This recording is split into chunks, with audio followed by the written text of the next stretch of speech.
Honorable Minister Dr. Muruganji, Honorable Chairperson Press Council of India, Justice Ranjana Desai, veteran journalist Shri Kundan Ramanlal Vyasji, Honorable members of the Press Council, Secretary Shri Jajuji, Secretary Press Council, friends from media, esteemed guests and friends.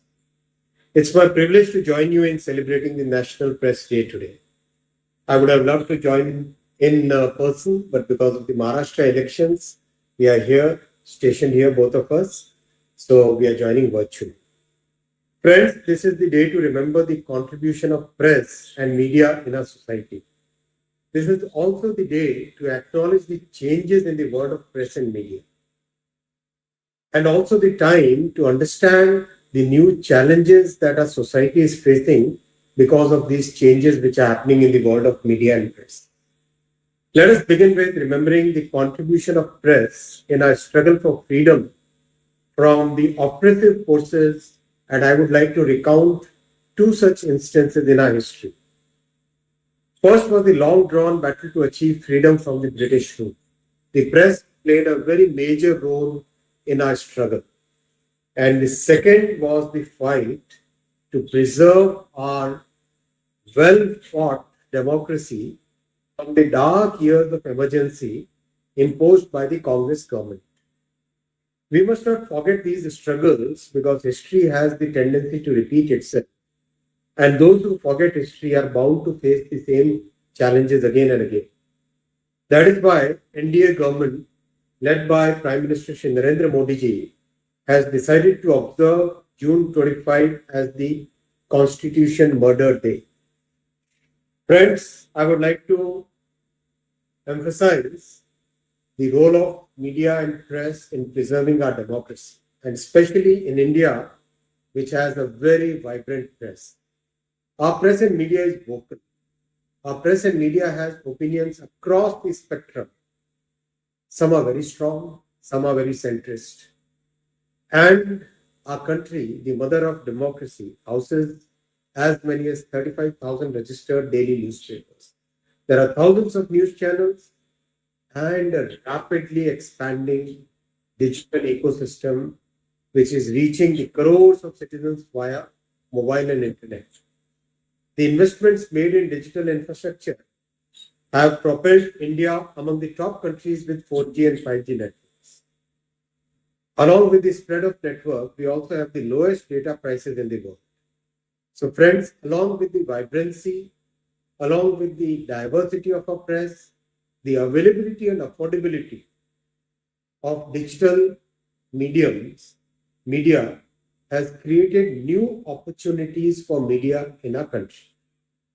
Now, while this offers many new opportunities, this also offers new challenges for the society.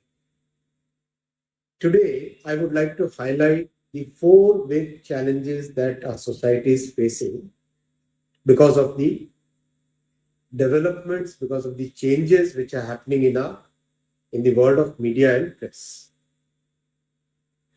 The first challenge is the challenge of fake news and disinformation.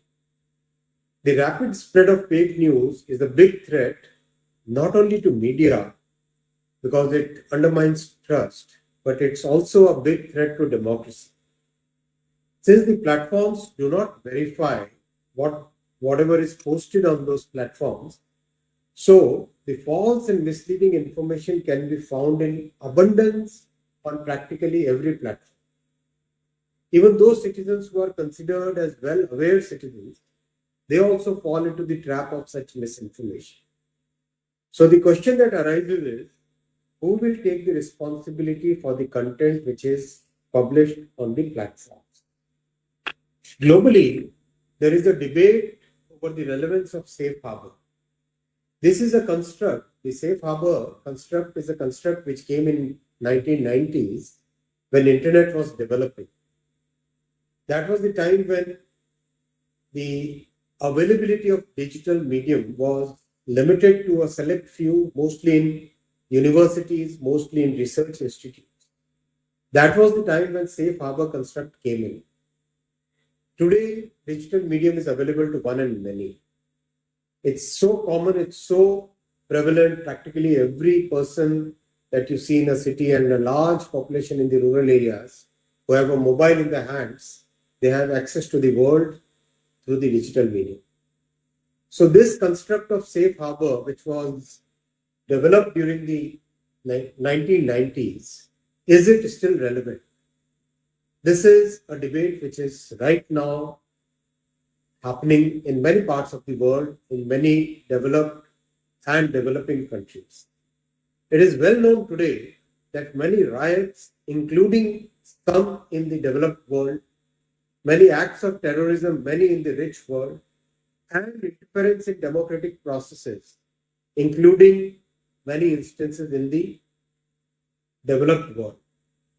Such instances have occurred because the platforms shied away from the responsibility for the country. With our diverse society, we have to be extra careful. Our country has many sensitivities which do not exist in the countries where these platforms originated.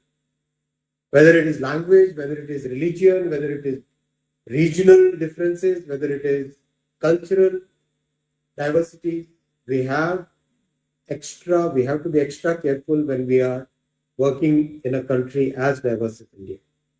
Therefore, when the circumstances are different, shouldn't there be a different matrix for the platform?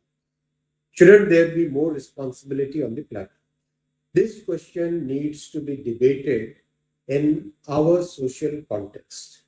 This is the first challenge, friends, that we are facing because of the changes in the press and media. The second challenge is about fair compensation by the platforms for content created by conventional media. As we see, consumption of news and consumption of content is rapidly shifting from the conventional modes to the digital media. The traditional media is losing out financially because of this change. The investment done in creating a team of journalists, training them, having editorial processes, having methods to check the veracity of news, taking the responsibility for the content, all those investments, which are huge investments both in terms of time and money, those are becoming irrelevant by the way the platforms are having a very unequal edge in terms of the bargaining power they have vis-a-vis the conventional media. This needs to be addressed. The efforts made by the conventional media in creating content needs to be suitably compensated. The asymmetric relationship between the content creators and the platforms is also being debated all over the world. Friends, in my opinion, this is the second challenge, the challenge of fair compensation, which is affecting our society and the world of media and news. The third challenge, friends, is the algorithmic bias evident on the platforms. The platforms are digital mammoths which use algorithms for deciding what needs to be shown, what has to be shown to the users. And these algorithms are designed to maximize engagement, because engagement defines the revenue for the platform. So maximizing the engagement becomes the objective for the platform. Unfortunately, these algorithms tend to prioritize content which incites strong reactions. So that using the human psychology, something which creates a strong reaction is what people tend to do. So regardless of the factual accuracy, the platforms and the algorithms have a tendency to maximize the content which generates such strong reactions. In a country as diverse as India, misinformation and such algorithmic bias can have serious social consequences. We have seen this in multiple instances. This approach is, in my opinion, irresponsible and it is dangerous for our society. The platforms must come out with solutions that account for the impact their systems and the algorithms have on this society. In my opinion, friends, this is the third challenge that our society is facing. I'll come to the fourth and final challenge. The fourth challenge is the impact of AI on intellectual property rights. We have seen the creative world is today undergoing a serious upheaval because of the artificial intelligence. The content produced by creators, by musicians, by filmmakers, by writers, by authors, by speech makers, all that content gets digested by the AI models. What happens to the IP rights of the people who have created that content? What are the consequences for those original creators? Are they being compensated for their work?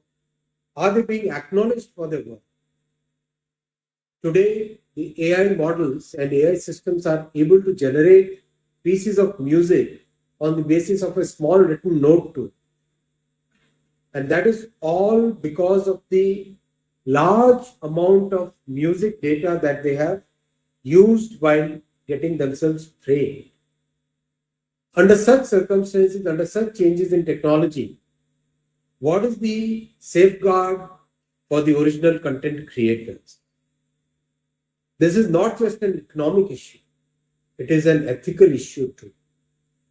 Friends, in my opinion, this is the fourth challenge. The four challenges that we are facing today because of the changes in the landscape are very important challenges. We as a society need to address these. We as a country have to be sensitive to it.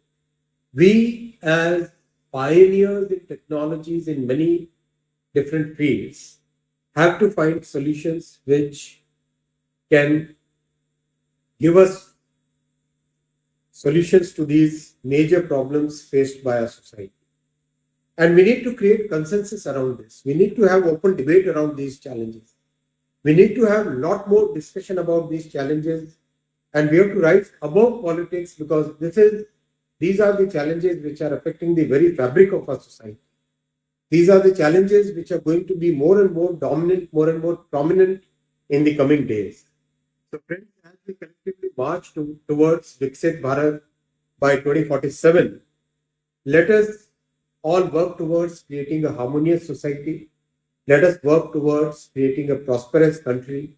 Let us work towards always keeping the nation first, always first. Let us work with a spirit in which the press and the media remains a very strong pillar of our democracy, and we don't face the repetition of what happened in the dark days of emergency during the Congress government. And together we will build a future where journalism empowers the people, strengthens our nation, and showcases the best of India to the world. Thank you very much.